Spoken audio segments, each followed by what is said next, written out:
Welcome back to another episode of Infidelity Tales Lab. We're thankful for your continued viewership. Before we begin, tell us, where in the world are you watching from? We love knowing our global reach. Now, let's dive into today's story. Chapter 1. Foundations of Glass. Gabriel Harlow stared at the architectural plans spread across his desk, the skyline of Boston visible through the floor-to-ceiling windows of his penthouse office. At 52, he'd built Harlow Construction from nothing into one of the Northeast's premier development firms. Not bad for a kid who grew up in a trailer park in rural Pennsylvania. "Mr. Harlow, your wife called again." His assistant, Teresa, stood in the doorway. "She's asking about the donation to Westridge University." Gabriel nodded without looking up from the plans. "Tell her I'll handle it when I get home." The Westridge donation had become a daily point of contention. His daughter Kimberly's early application deadline was approaching, and his wife, Veronica, had been pressuring him to increase their planned contribution. Kimberly was set on Westridge. Nothing else would do, and Veronica had made it clear that failure wasn't an option. When Gabriel pulled into the circular driveway of their Beacon Hill mansion that evening, he felt the familiar weight settle onto his shoulders. The house, a 19th century brownstone he'd personally renovated, had once been his pride, a symbol of how far he'd come. Now it felt like a beautifully decorated prison. He found Veronica in the kitchen, typing furiously on her phone. At 48, she remained strikingly beautiful, her blonde hair expensively maintained, her figure kept trim through rigorous daily workouts with her personal trainer, David. "There you are," she said without looking up. "Did you call Howard about increasing the donation?" Gabriel poured himself 2 fingers of whiskey. "I told you, 400,000 is already excessive." Veronica's manicured nails stopped their tapping. "Blake and Patricia Thornton are donating $1 million to get their son in." "$1 million, Gabriel." "The Thorntons can afford to set money on fire," Gabriel replied. "Besides, Kimberly's grades and extracurriculars should speak for themselves." "Don't be naive," Veronica snapped. "Dean Landry made it very clear at the benefit last month that Westridge expects major donors' children to become legacy students. It's how the world works." Dean Philip Landry. The name alone made Gabriel's jaw tighten. The academic had ingratiated himself with Boston's elite, including Veronica, who now sat on 3 university committees that Landry chaired. "Where's Kimberly?" Gabriel asked, changing the subject. "Upstairs, stressed about her admission essay." "Which she wouldn't be if you'd just make the damn call." Gabriel sighed and headed upstairs, passing his younger daughter Abigail's room. Unlike her sister, 16-year-old Abby was curled up with a book, her dark hair, like his, falling around her face. She had his thoughtful nature, too. Sometimes Gabriel wondered if she was the only person in this house who actually saw him. "Hey, Dad," she said, looking up. "Hey, kiddo. Everything okay?" Abby hesitated. Mom and Kim were fighting again. "About the college stuff." "What about it?" Abby shrugged. Kim was on the phone with someone. She seemed upset that something wasn't falling into place as promised. Then Mom came in and they started whispering. Gabriel felt that familiar prickle at the base of his neck, the one that had kept him alive during his 4 tours with the Army Rangers before he'd started his civilian life, the one that told him something wasn't right. "Thanks for telling me," he said quietly. "Get some sleep." Gabriel continued down the hall to Kimberly's room, knocking on the door emblazoned with a "Keep Out" sign. "What?" came the irritated response. Gabriel entered to find his 18-year-old daughter surrounded by crumpled paper, her laptop open to a half-written essay. "Just checking in on the application," he said. Kimberly didn't look up.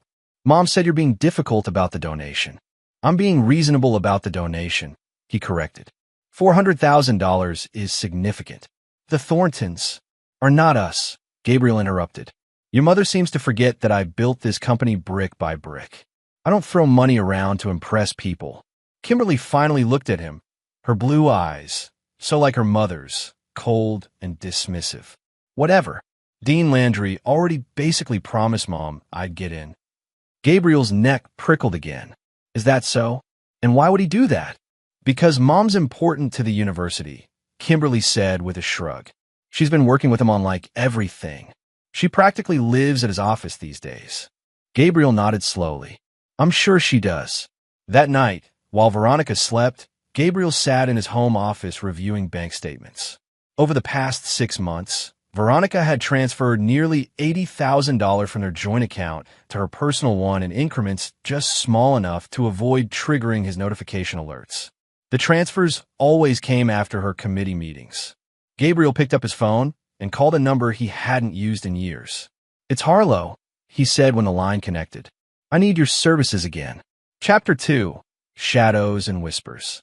Ray Booker had been Gabriel's spotter in Afghanistan, and now he ran a private security firm that occasionally veered into investigation work for the right clients. Within a week, he delivered a manila envelope to Gabriel's office. "It's all there," Ray said, his weathered face grim. "Sorry, brother." Inside were photos of Veronica and Dean Philip Landry entering his private campus residence, embracing in his car, dining at a secluded restaurant in Provincetown. The timestamps showed a pattern going back nearly 18 months. "There's more," Ray said, pointing to a second set of documents. "Landry's been using his position to solicit donations from parents, but only about half of that money reaches university accounts. The rest disappears into offshore accounts." Gabriel stared at the evidence. "And Veronica appears to be involved. She's been attending exclusive donor meetings that Landry hosts at his vacation home in Vermont. Based on financial records, she's received at least $200,000 in kickbacks." Gabriel thought of Kimberly's words. Dean Landry already basically promised Mom I'd get in. "What about my daughter's application?" Ray hesitated. "There's evidence that Landry has already decided to reject her application, despite what he's telling your wife.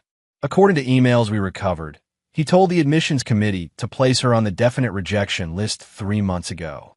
Why? If Veronica is involved in his schemes, it appears to be leverage. Keep stringing your wife along, keep the money flowing, and then use the rejection to create a crisis. From their communications, they expected you to throw more money at the problem." Gabriel's face remained impassive, but Ray recognized the cold fury in his old commander's eyes. "There's one more thing," Ray added. "Your daughter Kimberly has been aware of the affair for at least 6 months. There are text messages between her and her mother discussing it." Gabriel absorbed this final betrayal in silence. "What do you want to do?" Ray asked finally. Gabriel stood and walked to the window. "I need time to think, but I want to keep watching them. Every move, every call, every meeting. And the university scam? We have enough to go to the authorities." "Not yet," Gabriel said. "I want to understand exactly how deep this goes." As Ray left, Gabriel pulled out a small notebook from his desk. It contained names and numbers of people from his past, people who owed him favors, people with specialized skills, people who operated in worlds Veronica couldn't imagine he had access to. That night at dinner, Gabriel observed his family with new eyes. Veronica chatted about university events. Kimberly complained about her application stress, and only Abby seemed to notice his unusual silence. "Is everything okay, Dad?" she asked as he helped her with calculus homework after dinner. Gabriel considered his younger daughter. "Abby, if you knew someone was doing something wrong, would you tell them to stop or let them face the consequences?" Abby thought for a moment. "I guess it depends on whether they knew what they were doing was wrong. And if they definitely knew, then maybe they need to face consequences," she said quietly. "Otherwise, how do they learn?" Gabriel nodded. "That's what I think too." The next day, Gabriel met with his company's legal team and his personal attorney, making subtle but significant changes to his business holdings and personal assets. By the weekend, he had secured what mattered most from the storm he knew was coming. He received a text from Ray. "V meeting with divorce attorney Fisher today. She's moving pieces." So Veronica was preparing for war. Gabriel wasn't surprised. What did surprise him was how little pain he felt. Just cold determination to ensure that those who had betrayed him would not enjoy the fruits of their deception. Later that evening, Gabriel overheard Veronica on the phone in her study. "Yes, Philip, I've spoken with Fisher. He says with the evidence of Gabriel's negligence toward Kimberly's education and our marriage, we can push for 70% of the assets. Yes, I know the rejection letter needs to arrive first. It will devastate him and make him more likely to settle quickly. Of course, Kimberly knows what to say." Gabriel retreated silently from the door. The pieces were falling into place in his mind, A rejection engineered to create maximum drama, followed by divorce papers and demands for his life's work. They had underestimated him badly. Chapter 3. The Breaking Point. 3 weeks later, the Westridge University envelope arrived. Gabriel, having been forewarned by sources he placed inside the admissions office, was working from home that day. Kimberly snatched the large envelope from a mail, her excitement turning to confusion as she opened it. "This can't be right," she whispered, reading the letter. "This has to be a mistake." Veronica rushed over. "What is it? What happened?" "I got rejected," Kimberly said, her voice rising. "They rejected me." Veronica grabbed the letter, her face paling as she read it. Her eyes darted to Gabriel, who sat calmly at the kitchen counter reviewing blueprints. "This is your fault," Kimberly screamed, storming over to Gabriel and throwing the rejection letter at him. "You're such a disappointment." Gabriel calmly picked up the letter and read it, though he already knew its contents. "I'm sorry, Kimberly. I know how much you wanted this." "Sorry doesn't fix this," she yelled. "You didn't donate enough. You didn't care enough. Now my life is ruined." Veronica placed a comforting arm around Kimberly, her eyes cold as she stared at Gabriel. "She's right, you know. Mom's right. You ruined everything." Gabriel folded the letter neatly and handed it back to Kimberly. "Perhaps Dean Landry can explain the decision, given how close you two are." A flicker of panic crossed Veronica's face. "What is that supposed to mean?" "Nothing," Gabriel said mildly. "Just that you work on so many committees together." Veronica's jaw tightened. "Kim, go upstairs. I need to speak to your father." Once Kimberly had stormed out, Veronica's demeanor changed completely. "I want a divorce," she said flatly. "Before next Monday." "That's rather sudden," Gabriel remarked. "Don't play stupid. Our marriage has been over for years. I've already spoken with my attorney. You'll be receiving papers tomorrow." She smiled thinly. "Fisher thinks I deserve at least 2/3 of everything. Given your neglect." Gabriel stood slowly. "Neglect? Your constant work, your failure to properly support Kimberly's education, your emotional distance." Veronica ticked off on her fingers. "Fisher says we have a very strong case." "I see," Gabriel said quietly. "As you wish." Veronica blinked, clearly surprised by his calm acceptance. "That's it? No argument? What would be the point?" Gabriel asked. "You've clearly made up your mind." Suspicion crept into Veronica's expression. "What are you planning, Gabriel?" "Planning? Nothing. You want a divorce by Monday, you'll have it." He gathered his blueprints. "Now, if you'll excuse me, I have work to do." As Gabriel walked away, he heard Veronica immediately dialing her phone. "Philip? Something's wrong. He's too calm. I need to move faster." In his office, Gabriel made a call of his own. "Ray, it's time. Activate everything." Over the next 5 days, Gabriel appeared to be the model of cooperation. He met with Veronica's shark of a divorce attorney without bringing his own counsel, nodded agreeably at the outrageous demands, and signed preliminary paperwork without argument. Meanwhile, he moved methodically through his own plans. Calls were made, documents delivered, funds transferred through untraceable channels. On Sunday night, he packed a small bag. "Where are you going?" Veronica demanded when she saw him heading for the door. "You wanted me out by Monday," Gabriel replied. "It's almost Monday. The papers aren't finalized yet. I'm giving you what you want, Veronica. Isn't that enough?" As Gabriel pulled out of the driveway, he glanced back at the house. Abby stood at her window, watching him. He gave her a small nod, which she returned. She knew to be ready. Monday morning dawned bright and clear. At exactly 10 a.m., a black Mercedes pulled up outside the Harlow residence. A tall man in an impeccable suit emerged, carrying a slim leather briefcase. He rang the doorbell. Veronica answered, frowning at the stranger. "Can I help you?" "Mrs. Harlow?" "I'm Calvin Reed, Mr. Harlow's attorney. I have documents for Kimberly Harlow." His voice was professionally detached. "I'll take those," Veronica said, reaching for the briefcase. "I'm afraid my instructions are to deliver them directly to Kimberly," Calvin replied smoothly. Mr. Harlow was quite specific. "Mom? Who is it?" Kimberly appeared behind her mother, eyes red from crying about her rejection. "I have documents for you from your father," Calvin explained, opening the briefcase and extracting a thick envelope. He asked that you review them immediately. Kimberly took the envelope with a scowl. Whatever. More disappointment, I'm sure. She tore it open in the foyer, pulling out a stack of papers. As she began to read, her face went from anger to confusion to shock. The color drained from her cheeks, and her hands began to shake. Kim, what is it? Veronica demanded. Kimberly looked up at her mother, horror in her eyes. Then her knees buckled, and she collapsed to the floor, the papers scattering around her. What on earth?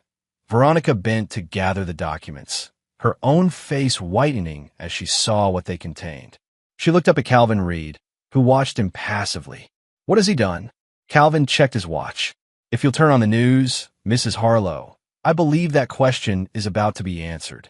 Chapter 4. The Silent Predator. 6 months earlier, Gabriel had felt the first stirrings of suspicion about his wife's activities. The late nights, the sudden interest in university affairs, the secretive phone calls, they triggered the hypervigilance he'd developed during his military service. But Gabriel was not a man who acted on hunches. He needed facts. What Veronica never knew about her husband was that before he became a successful builder, Gabriel Harlow had been Sergeant Gabriel Harrison, one of the most effective special reconnaissance operators in the Rangers. His job had been to infiltrate hostile territory, gather intelligence, and extract without detection, skills that translated surprisingly well to the cutthroat world of high-end real estate development. When Gabriel first met Veronica at a charity gala 20 years ago, he'd been building his company, and she'd been a junior event coordinator with dreams of social climbing.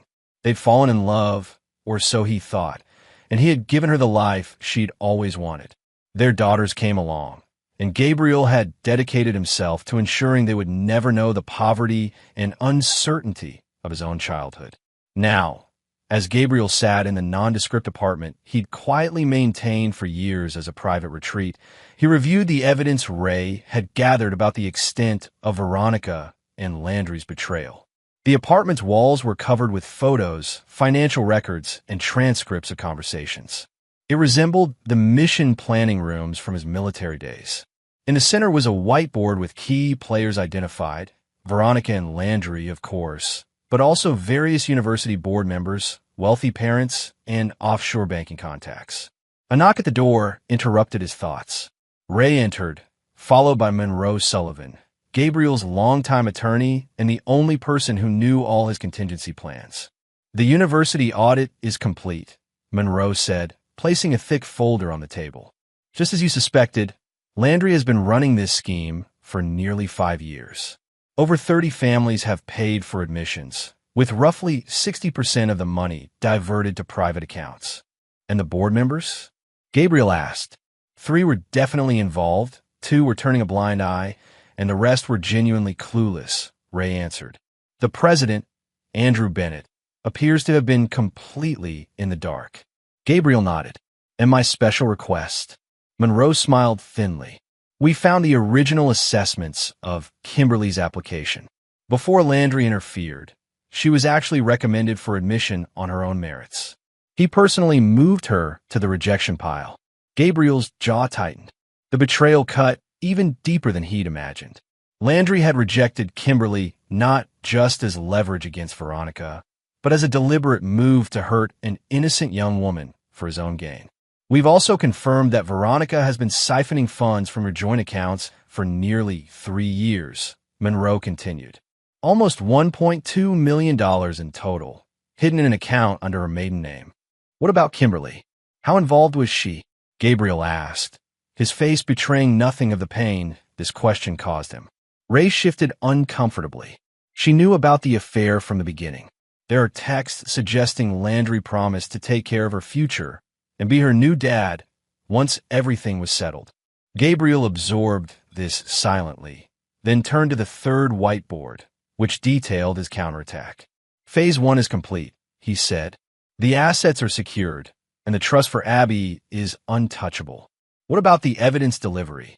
Everything is prepared, Monroe confirmed. Calvin will deliver the personal materials to your home tomorrow at 10 a.m. The financial evidence goes to the university board at 10:15, and the press conference by the district attorney is scheduled for 11. Gabriel nodded. And Abby, she'll be picked up from school by Margaret as planned, Ray assured him, referring to Gabriel's sister who lived in Maine. She won't be there for the fallout. Gabriel looked at the clock. In less than 24 hours, the life Veronica had plotted and schemed for would collapse entirely. He felt no joy in this, only a cold certainty that justice would be served. There's one more thing, Ray said hesitantly. We found something you should see. He handed Gabriel a small flash drive. This was in Landry's private files. It's about your father. Gabriel frowned. His father had died of alcoholism when Gabriel was just 14, leaving him to fend for himself until he was old enough to enlist. What could Landry possibly have had on him? The video file showed Landry and Veronica in bed together, but it was their conversation that froze Gabriel's blood. He still has no idea? Landry asked, stroking Veronica's hair. None, Veronica laughed. Gabriel's so proud of building himself up from nothing, from his tragic childhood with an alcoholic dad. He never questioned why I suggested Westridge for Kimberly. Because his father was groundskeeper there for 20 years, Landry smirked. Before I fired him for drinking on the job, which drove him to drink more and eventually killed him, Veronica finished. Poetic that his granddaughter wants to attend so badly. And he never made the connection to the name? Gabriel's father was Harrison, not Harlow. Gabriel changed his name when he enlisted, wanted a fresh start. He has no idea you're the man who destroyed his father. Gabriel closed the laptop, his expression unreadable. I'm sorry, Ray said quietly. We can adjust the plan if... No, Gabriel interrupted. This changes nothing about tomorrow, but it does change what comes after.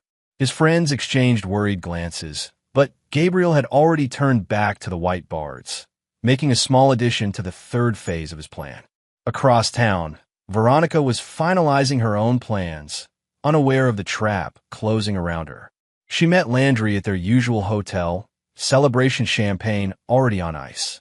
Fisher says Gabriel's total capitulation is suspicious, she told Landry as they lounged in the hotel suite. He thinks Gabriel might be hiding assets. Landry dismissed her concerns with a wave. My sources in his company say he's been distracted, unfocused. The man's broken, Veronica. He built his whole identity around being the perfect husband and father. Without that, he's nothing. Still, I've never seen him give up without a fight. He knows he's lost. By this time next week, you'll have control of most of his assets. I'll have handled the university's investigation into the rejection, and we can start planning our future.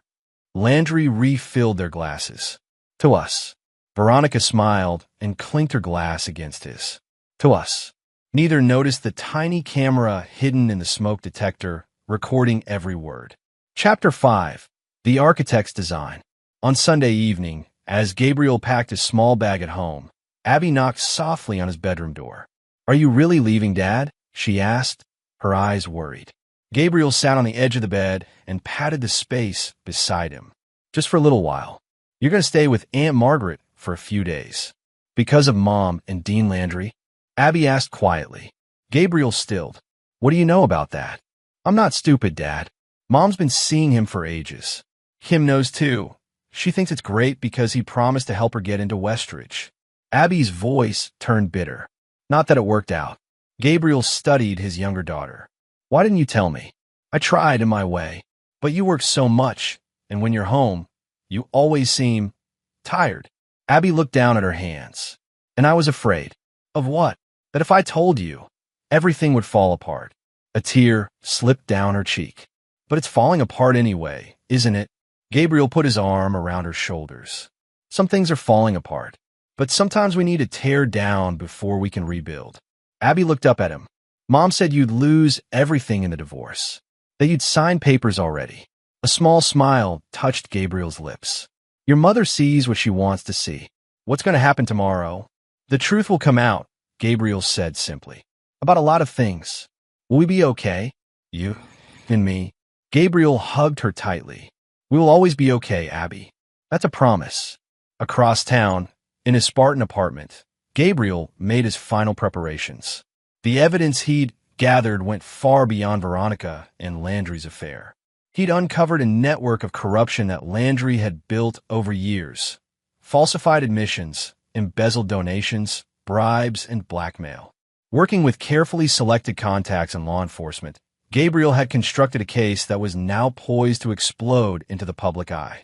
But the official investigation was only part of his plan. Gabriel had learned long ago that true power lay not in wealth or status, but in knowledge and preparation.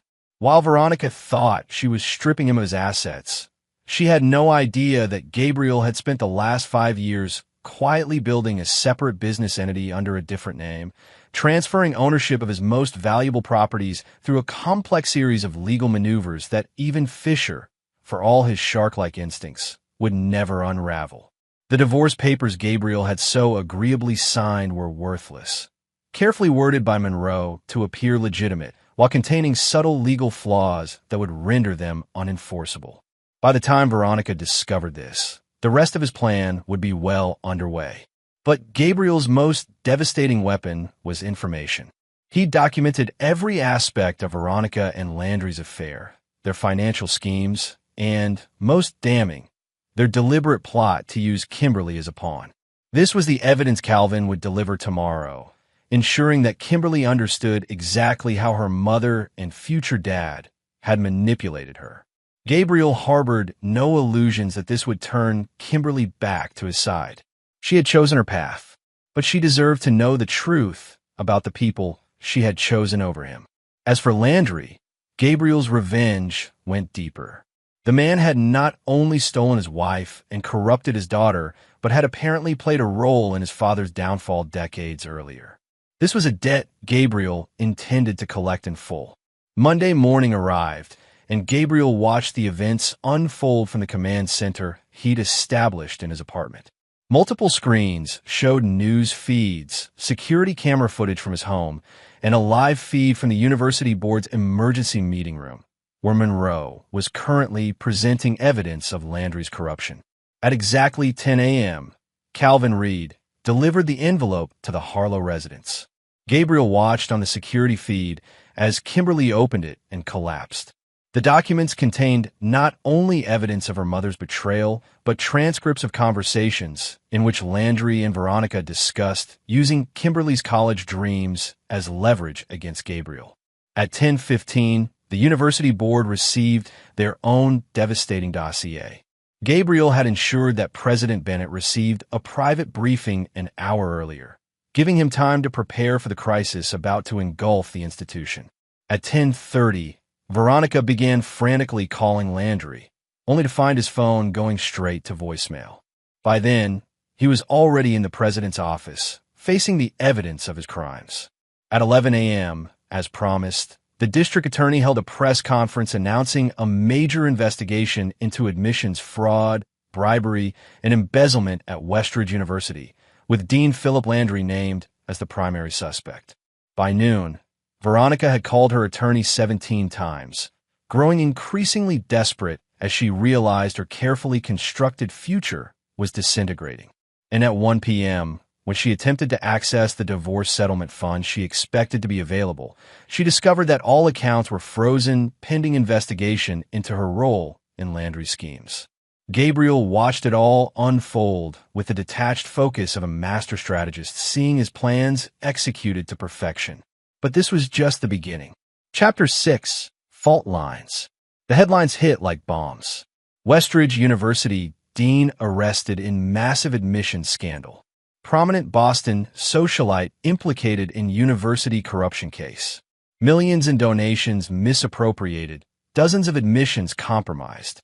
By late afternoon, Veronica had locked herself in the master bedroom, refusing to answer the barrage of calls from former friends and social acquaintances suddenly desperate to distance themselves from her. Kimberly, shattered by the revelations in Gabriel's documents, had fled to a friend's house. Only Abby remained calm, picked up from school by her aunt as planned, safely away from the media circus that had descended on the Harlow residence. At 4 p.m., Gabriel's phone rang. The screen showed Veronica's name. "Where are you?" she demanded, her voice shaking with rage. "What have you done?" "I've done nothing but expose the truth," Gabriel replied evenly. "They're saying I'll be charged as an accomplice. Fisher has dropped me as a client. Our accounts are frozen. Not our accounts, Gabriel corrected. Your accounts. The ones you've been funneling money into for years. Veronica fell silent for a moment. How long have you known? Long enough. Did you really think I wouldn't notice? That I wouldn't protect myself? You've destroyed everything, she screamed. My reputation, my future. You destroyed those yourself, Veronica. I just made sure everyone could see what you'd done. What about Kimberly? Did you think about what this would do to her? Gabriel's voice hardened. Kimberly chose her side when she decided to participate in your schemes. She's 18, old enough to understand consequences. You heartless bastard. You've always been cold. Is that the story you're telling yourself? Gabriel asked mildly. That I drove you to betray me? To use our daughter as a pawn? To steal from me for years? I want to talk. Face to face, Veronica said, her tone suddenly shifting to something almost conciliatory. We can still fix this, Gabriel. For the girl's sake. There's nothing to fix, Veronica. It's over. You can't just throw away 20 years of marriage. I didn't, Gabriel said. You did. Goodbye, Veronica. He ended the call and turned to Ray, who had been monitoring the conversation. She'll try to find me. Make sure that doesn't happen. Ray nodded. What about Landry? Gabriel checked his watch. He should be enjoying his first night in custody. Has he made his call yet? To his attorney, yes. But get this, the attorney's dropping him too. Seems no one wants to be associated with this case. Gabriel allowed himself a small smile. Perfect. And a university? President Bennett has called an all-hands meeting for tomorrow morning. Word is they're going to announce a complete overhaul of the admissions process and a full audit of all donations for the past 5 years. Good. What about the other families involved? Most are cooperating with authorities, claiming they were pressured or didn't understand what was happening. Ray snorted. Rich people never think the rules apply to them. Gabriel turned back to the monitors, watching as reporters continued to swarm outside his home. And the special arrangement? In place. Subject will arrive at the specified location at 9 p.m. Gabriel nodded. I'll be there. At precisely 9 p.m., Gabriel sat alone in a private room at the Harborside Hotel. The door opened, and Andrew Bennett, president of Westridge University, entered. Mr. Harlow, Bennett said, extending his hand. Thank you for meeting me. Gabriel gestured to the chair opposite him. Please sit. Bennett looked exhausted, the weight of the scandal evident in the new lines on his face. I want to personally apologize for what happened with your daughter's application. We're reviewing all of Landry's rejections, and we'll be sending out new decision letters by the end of the week. I appreciate that, Gabriel said, but that's not why I asked you here. I assume not. Bennett sighed. Your attorney mentioned you had a proposition for the university. Gabriel slid a folder across the table.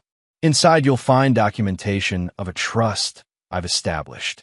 $100 million to be used specifically for scholarships for students from underprivileged backgrounds.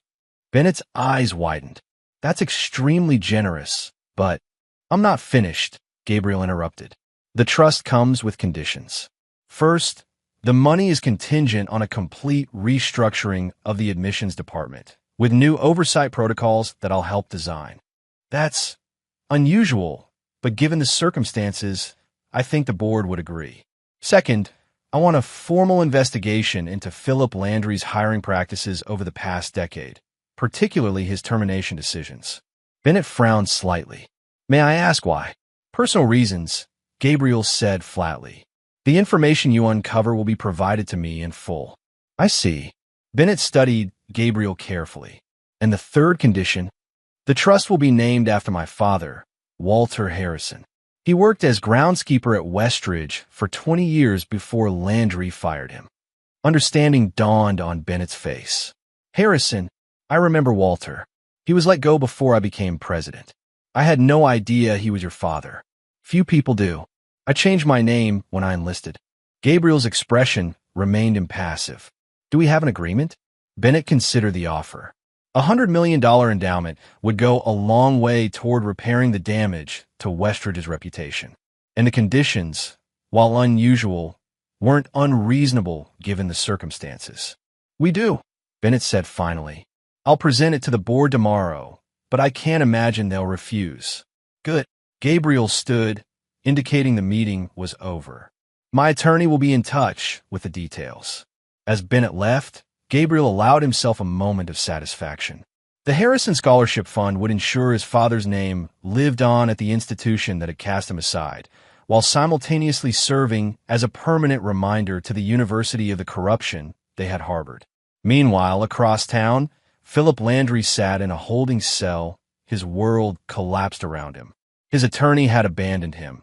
His assets were frozen, and the evidence against him was overwhelming. As night fell, a guard approached his cell. "Landry, you have a visitor." Landry looked up hopefully. "My new attorney?" The guard smirked. "Didn't say. Just said it was important." Landry was led to a private consultation room, where a man he'd never seen before waited. "Who are you?" Landry demanded. The man smiled coldly. "My name isn't important. I'm here representing Gabriel Harlow." Landry paled. "What does he want?" "He wanted me to deliver a message." The man slid a photo across the table. "Do you recognize this man?" Landry glanced down at the old photograph of a groundskeeper in a Westridge uniform. "Vaguely. What about him?" "His name was Walter Harrison. You fired him 15 years ago for drinking on a job." "So, what does this have to do with anything?" "Walter Harrison was Gabriel Harlow's father. You destroyed his life, and now his son has destroyed yours." The man stood. "Mr. Harlow wanted you to know that he considers this the first installment of the debt you owe him." Landry's face drained of color. "First installment? What does that mean?"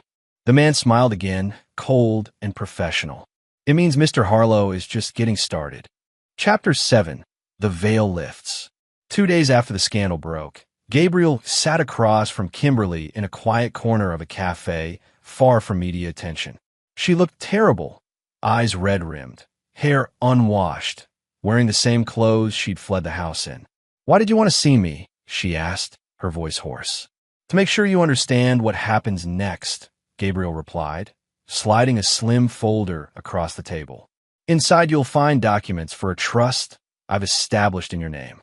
It contains enough money for you to complete your education at any university that will accept you, plus living expenses for 5 years. Kimberly stared at the folder without touching it. "Why would you do this?" "After everything." "Because you're my daughter," Gabriel said simply. "But make no mistake, this is the last thing you'll ever receive from me." "You're disowning me?" Kimberly's voice cracked. "You disowned me long before I took any action. You knew about your mother's affair. You participated in their plans against me, and you were eager to replace me with a man who was using you as a pawn." Gabriel's voice remained calm, but his eyes were cold. "The trust is irrevocable. You'll receive the money regardless of what happens next. But our relationship is over." Tears spilled down Kimberly's cheeks. "Dad, please, I didn't understand what was happening." Mom said. "You understood enough," Gabriel interrupted. "You're an adult, Kimberly, and adults face consequences for their choices. Where am I supposed to go? What am I supposed to do? That's entirely up to you.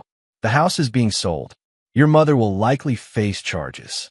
My suggestion would be to use the trust to start over somewhere new, somewhere away from the scandal." "What about Abby?"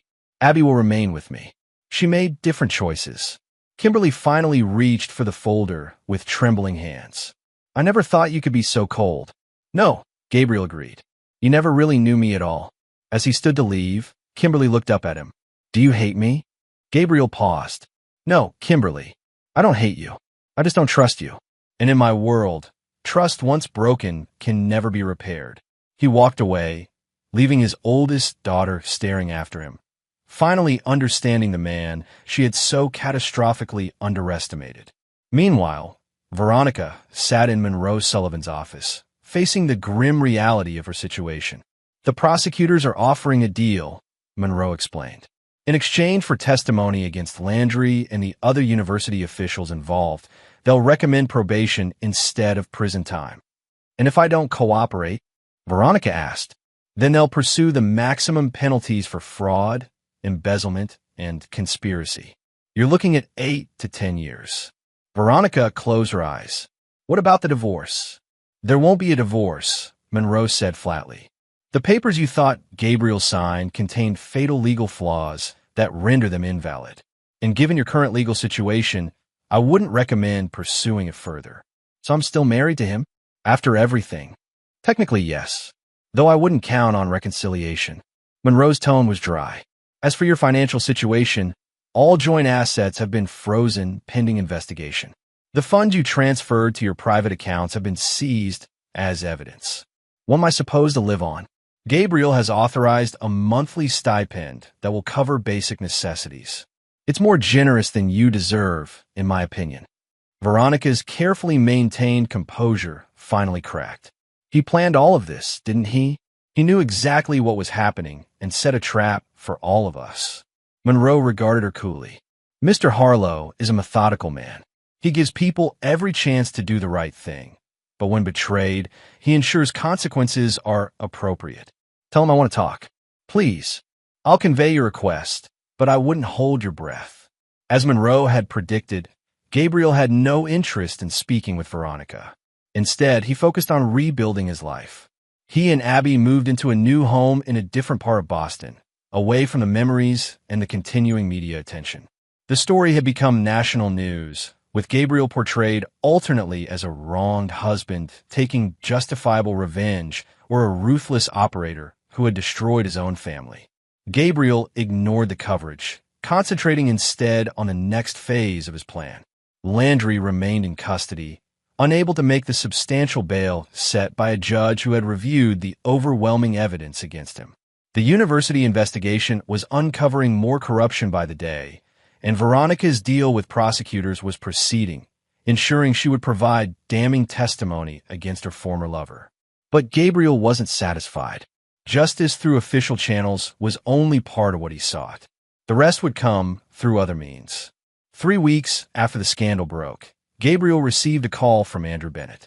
We've completed the investigation into Landry's hiring and firing practices as you requested, the university president said. The results are disturbing. I'm listening, Gabriel replied. It appears Landry systematically removed employees who questioned his methods or who he perceived as threats. Your father wasn't fired for drinking on the job. He was fired because he witnessed Landry accepting an envelope for a parent outside normal channels. I suspected as much, Gabriel said quietly. There's more. After your father was terminated, Landry ensured he couldn't find employment at any other educational institution in the region. He effectively blacklisted a man who had given 20 years of loyal service to Westridge. Gabriel's grip tightened on the phone. Thank you for confirming this. The board has voted unanimously to approve the Harrison Scholarship Fund. With all your conditions accepted, Bennett continued. We're also establishing a review committee to examine all personnel decisions made during Landry's tenure, with the aim of making amends where possible. Too late for my father, but I appreciate the gesture, Gabriel said. Is there anything else? Yes, actually. We've reconsidered Kimberly's application based on her actual merits, without Landry's interference. She qualified for admission on her own achievements. We'd like to offer her a place in next year's class, if she's interested. Gabriel paused, considering. That should be Kimberly's decision. I'll make sure she receives the offer. After ending the call, Gabriel sat in silence for a long moment. Then he dialed Ray. It's time for the final phase, he said simply. The next morning, Philip Landry was led into a courtroom for a bail review hearing. His new attorney, a public defender overwhelmed with cases, had barely spoken with him. As Landry took his seat, he noticed a man in the gallery staring directly at him. Gabriel Harlow. Fear coursed through Landry as he remembered the message delivered to his cell. Mr. Harlow is just getting started. The hearing proceeded, with prosecutors arguing against any reduction in bail given the flight risk and the continuing discovery of evidence. Landry's attorney made a perfunctory argument about his client's ties to the community, but the judge seemed unmoved. Then, just as the judge was about to rule, a court officer approached the bench and handed him a document. The judge frowned as he read it, then looked up at Landry with new scrutiny. Counsel approach, he ordered. The prosecutors and Landry's attorney huddled at the bench for a tense conversation. When they returned to their tables, Landry's attorney looked shell-shocked. Your Honor, the lead prosecutor announced, we have just received credible information that Mr. Landry has been making arrangements to flee the country if released. We're prepared to present evidence of passport applications under an alias and communications with contacts in countries without extradition treaties. Landry gasped. That's absurd. I've done no such thing. The judge silenced him with a glare. Given this new information, bail is denied. The defendant will remain in custody until trial. As Landry was led away in shock, he looked again at Gabriel, who sat impassively in the gallery. Only when their eyes met did Gabriel allow himself the slightest smile. Later that day, in his cell, Landry received another visitor, the same mysterious man who had delivered Gabriel's message. What lies did you tell them? Landry demanded. I never tried to get a fake passport. The man shrugged. Evidence is evidence. It doesn't matter where it comes from or how it was created. What matters is that it's convincing. You're framing me. You're already guilty of numerous crimes, Mr. Landry. This just ensures you won't escape the consequences. The man leaned forward. Mr. Harlow wanted me to tell you something. He said to remind you that his father died alone, broke, and disgraced because of what you did. He wants you to experience the same fate. This is insane. I'll tell the authorities about these threats. Feel free. A desperate man making wild accusations to distract from his own crimes? I'm sure they'll be very sympathetic.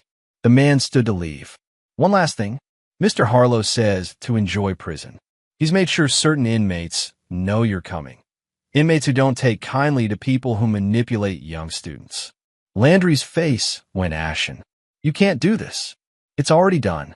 The man knocked for the guard to let him out. Goodbye, Mr. Landry. You've made a very dangerous enemy. Chapter 8. Consequences Rendered. 1 month later, Kimberly stood nervously on the porch of Gabriel's new home. Abby had arranged this meeting, begging their father to give her sister one chance to speak. You have 10 minutes, Gabriel said as he opened the door.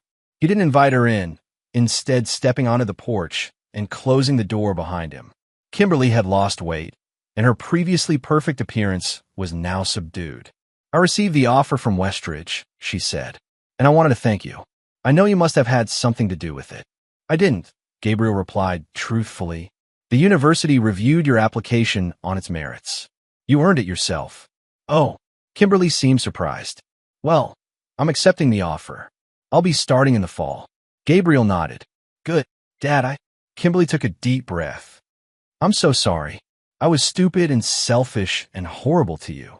I believed Mom and because I wanted to, because it was easier than seeing the truth. And what truth is that? That you were the one who really cared about me. That you were the one who always showed up, who built everything we had.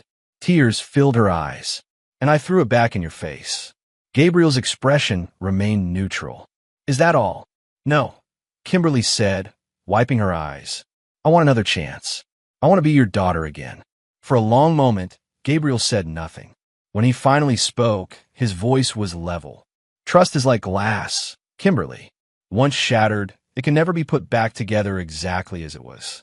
There will always be cracks, always be missing pieces.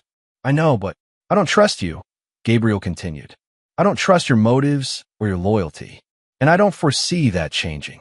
Fresh tears spilled down Kimberly's cheeks. So that's it? We're done forever because of one mistake. It wasn't one mistake. It was hundreds of choices over many months.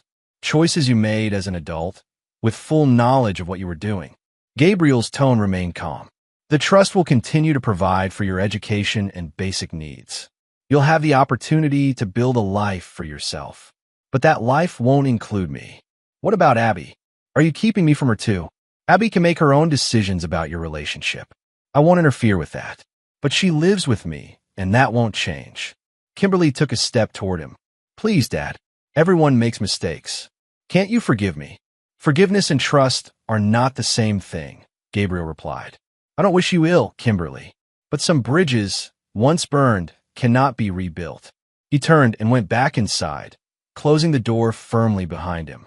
Inside, Abby waited, her expression hopeful. How did it go? Gabriel shook his head slightly. Some wounds are too deep to heal, Abby. She's really sorry, Dad. I believe her. I'm sure she is, now that she's experienced the consequences of her actions. Gabriel placed a gentle hand on his younger daughter's shoulder. You can maintain whatever relationship with her you want. That's your choice. But mine is made. Meanwhile, Veronica's cooperation with authorities had led to a plea deal that kept her out of prison but left her financially ruined and socially ostracized. The woman who had once been a fixture of Boston's elite society now lived in a small apartment, supported by the stipend Gabriel provided, just enough to prevent destitution, but far from the luxury she had grown accustomed to. Her attempts to contact Gabriel had all been rebuffed. Monroe had made it clear that while Gabriel would not pursue divorce at present, a calculated decision that prevented her from making any claims on his assets, he considered their marriage over in every meaningful way. As for Landry, his situation had grown increasingly dire. New victims came forward daily, revealing how he had manipulated admissions, coerced donations, and in some cases, sexually harassed students and staff. His trial was still months away, but his reputation was already destroyed beyond repair. What Landry didn't know was that Gabriel had systematically dismantled every friendship, every alliance, and every potential support system the former dean might have called upon. Through a network of operatives and carefully placed information, Gabriel had ensured that Landry was utterly alone in his downfall. 2 months after Landry's arrest, Gabriel received a call from Ray. "It's done," Ray said without preamble. "The offshore accounts have been traced back to him. The feds are adding money laundering and tax evasion to the charges. And the special arrangement in place. Your father's old friend on the prison staff has confirmed that Landry will be housed in the general population, not protective custody, as his attorney requested." Gabriel nodded, though Ray couldn't see it. "Good. Keep me informed." That evening, Gabriel sat in his study reviewing plans for a new development project. His company had not only survived the scandal, but had thrived, as Gabriel's image as a wronged husband taking justified revenge had resonated with many. New investors had appeared, and projects that had been stalled suddenly found approval. A soft knock at the door interrupted his work. Abby entered, carrying 2 mugs of tea. "Thought you might need this," she said, placing one beside him. "Thank you." Gabriel set aside the plans and gave his daughter his full attention. "Everything okay?" Abby sat in the chair opposite his desk. "I saw the news about Mom's plea deal and Mr. Landry's new charges." "Ah, did you do all that? Make sure they wouldn't get away with it?" Gabriel considered his answer carefully. "I made sure the truth came to light. What happened after that was the natural consequence of their actions." Abby studied him with eyes too wise for her 16 years. "Are you going to forgive them? Ever?" "No," Gabriel said simply. "Some betrayals can't be forgiven. Not even Mom, after 20 years of marriage. Especially not after 20 years. The length of time makes the betrayal worse, not better." Abby nodded slowly. "What about Kim?" Gabriel sighed. "That's more complicated. Because she's your daughter? Because she's young. She made terrible choices, but she has time to learn from them." Gabriel's eyes softened slightly. "I don't wish her ill, Abby. I hope she builds a good life. But that life won't include me. That seems harsh. It may seem so. But in my experience, maintaining relationships with people who have betrayed you only invites further betrayal." Gabriel took a sip of his tea. "I prefer clarity. Those I trust, I protect absolutely. Those who betray that trust are removed from my life completely." "Is that how you've always been? Even before all this happened?" Gabriel considered the question. "Perhaps not always, but it's who I am now." Abby stood and came around the desk, giving her father a tight hug. "Well, I'll never betray you. So you're stuck with me forever." Gabriel hugged her back, a rare smile softening his features. "I'm counting on it." Chapter 9. The Architect's Legacy. 1 year later, Philip Landry stood before the judge for sentencing. The trial had been a formality, the evidence against him so overwhelming that even his expensive new attorney, hired with mysteriously sourced funds, couldn't mount an effective defense.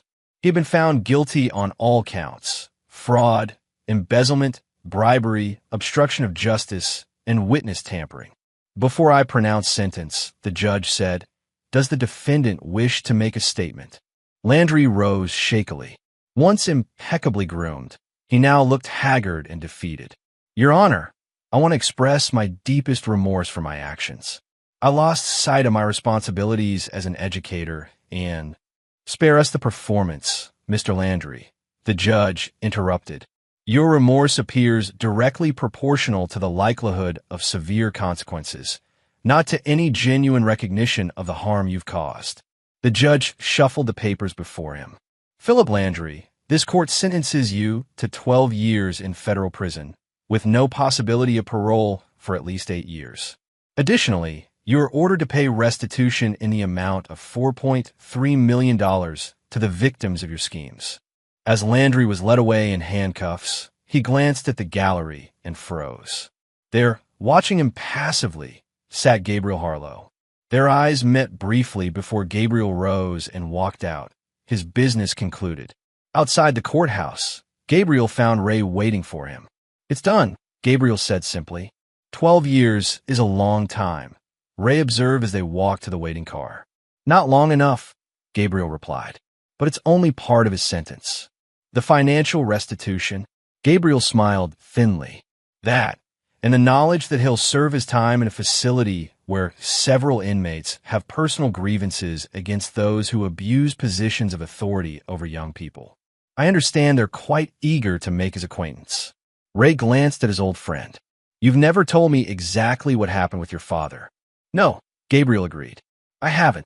They drove in silence back to Gabriel's office, where a new set of architectural plans awaited his approval. The Harrison Tower would be his most ambitious project yet, a landmark building that would reshape Boston's skyline and cement his legacy in the city. That evening, Gabriel returned home to find Abby cooking dinner, music playing as she moved around the kitchen with the newfound confidence of her 17 years. Smells good, he commented, hanging his coat. Italian. Found a recipe online. Abby turned down the music.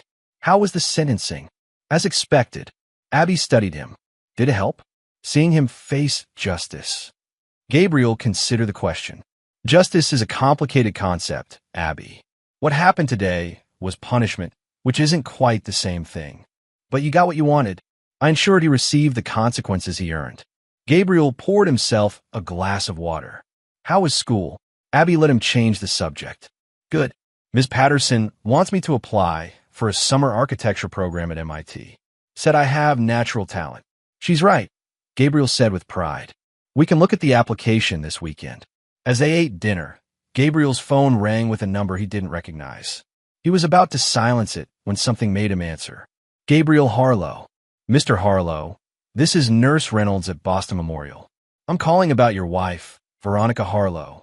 Gabriel frowned. What about her? She's been admitted following a suicide attempt. You're listed as her emergency contact. For a moment, Gabriel said nothing. Then, what's her condition? Stable. She'll recover physically, but the doctors are recommending psychological evaluation and treatment. I see. And why are you calling me specifically? Sir, her insurance was declined. Without coverage, the hospital can only provide emergency stabilization before release. Gabriel understood immediately.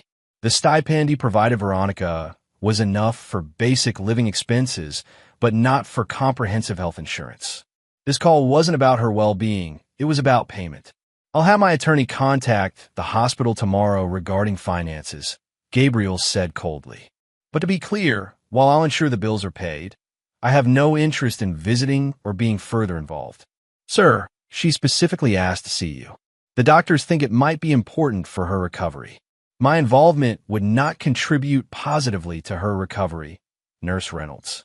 Good evening. Gabriel hung up, aware of Abby watching him with concern. Mom, she asked quietly. Gabriel nodded. She's in the hospital. She'll be fine. What happened? She made another poor decision. Gabriel's tone made it clear he wouldn't elaborate further. Do you want to visit her? Abby considered this. Not really. Is that terrible? No, it's honest. Gabriel reached across the table and squeezed her hand. We can't heal other people's wounds, Abby, especially when they keep reopening them. Later that night, Gabriel sat in his study reviewing the final numbers from the Harrison Scholarship Fund's first year. 20 students from disadvantaged backgrounds had received full scholarships to Westridge, with mentoring and housing support included. It was perhaps the only truly good thing to come from the whole sordid affair. His phone buzzed with a text from Kimberly. I made Dean's list. Thought you might want to know. Gabriel stared at the message for a long moment before replying. Good work. It wasn't forgiveness or reconciliation, but it was acknowledgement, the most he could offer. The next morning, Gabriel stood at the window of his office, looking out at the city he had helped build. In the distance, construction had begun on the Harrison Tower. His father's name would now grace not only a scholarship fund, but a landmark that would stand for generations. Monroe entered, carrying a folder. The hospital paperwork is complete. Veronica will receive the treatment she needs, but your name has been removed from all documentation. As far as the facility is concerned, you're simply a financial benefactor, not a family member. Thank you, Gabriel said, taking the folder. And the other matter? The divorce papers are prepared, as requested. We can file whenever you're ready. Gabriel nodded. After the new year. Let her get through treatment first. Monroe raised an eyebrow. A surprisingly compassionate decision. Not compassion, Gabriel corrected. Pragmatism. Filing now would only create a new crisis for her to fixate on. Better to wait until she's stable enough to handle it rationally. As you wish. Monroe hesitated. There's one more thing.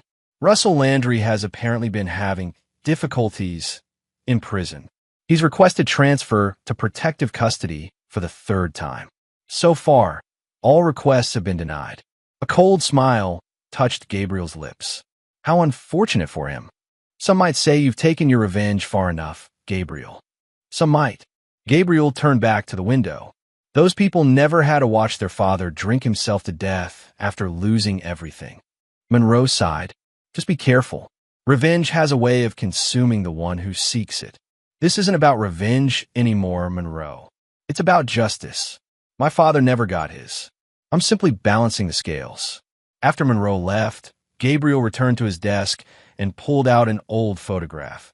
His father in a Westridge University groundskeeper uniform, smiling proudly with a much younger Gabriel beside him. He placed it carefully beside a rendering of the Harrison Tower. We did it, Dad, he said quietly. We built something they can't tear down. His phone rang, Ray calling with updates on their newest project. Gabriel answered, his mind already turning to the future. The past was settled. The debts were paid. Those who had betrayed him had faced their reckoning. Gabriel Harlow had rebuilt his life on his own terms, without forgiveness, without compromise. In the ruins of betrayal, he had constructed something stronger, more resilient, a legacy that would endure long after the pain had faded into memory. And that, he reflected as he discussed plans for his next creation, was the most complete revenge of all. And there you have it. Another story comes to an end. What did you think? I'd love to hear your thoughts in the comments below. If you enjoy this story,